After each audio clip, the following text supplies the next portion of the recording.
So my name is Carlin Rushing. I am from Rocky Mount, North Carolina.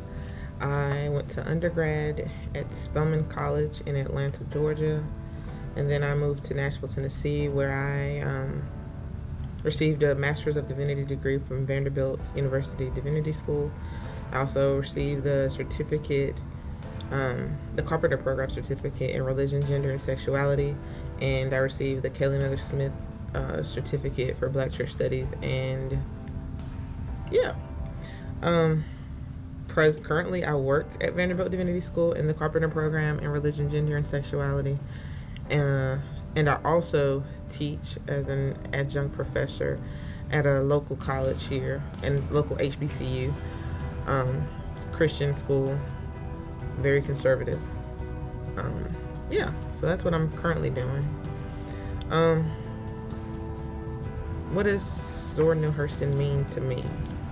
I think it kind of, I think what she means to me is best summed up in a quote from her book, Their Eyes Are Watching God, where she says, two things everybody got to do for themselves.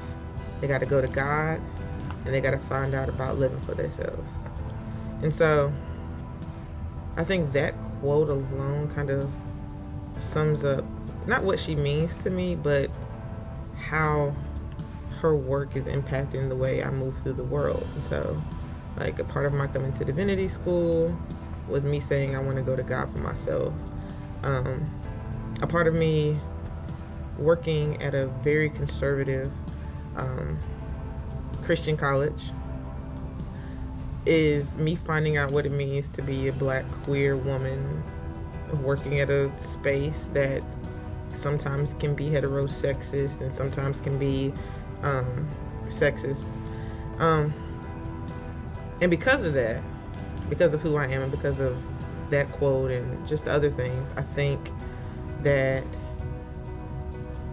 that's the same kind of space that I want to create in my classroom. I want to make sure that students are able to understand that the classroom space is one in which they are I'm steering the ship, but they are very much in control of what they get out of the classroom setting and what they bring into the space. There have been a lot of instances where students have said to me, oh, well, my pastor said this, or my mama said that. And like Zora Neale Hurston said, like, no, that's what that person arrived at. You have to do that for yourself, and to be a good student, to be a scholar, to be a critical thinker, a moral leader, all things that the school espouses. You have to do that stuff for yourself. You have to do the critical engagement of analyzing the world and analyzing your surroundings for yourself. You can't be spoon-fed that. And so I think that's kind of what Zora Neale Hurston's work has meant to me. I don't know. I really just, I'm a fan of Zora Neale Hurston. I love her work, particularly because of how she writes, specifically Their Eyes Are Watching God. That's one of the first books that I read, and I noticed and I realized, like, you know what? There are people who are writing books about people that I know. They're writing books in the language that I know. This is how my aunts and my uncles and my cousins talk. This is how I talk when I'm not trying to be a scholar, right?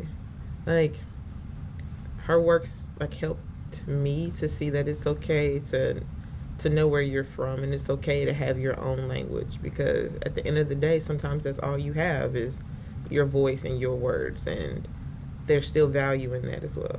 So that's what Zora Neale Hurston has meant for me, and that's what she's meant for my classroom spaces, and I hope to bring that into every aspect of the work that I do for as long as I live. So thank you.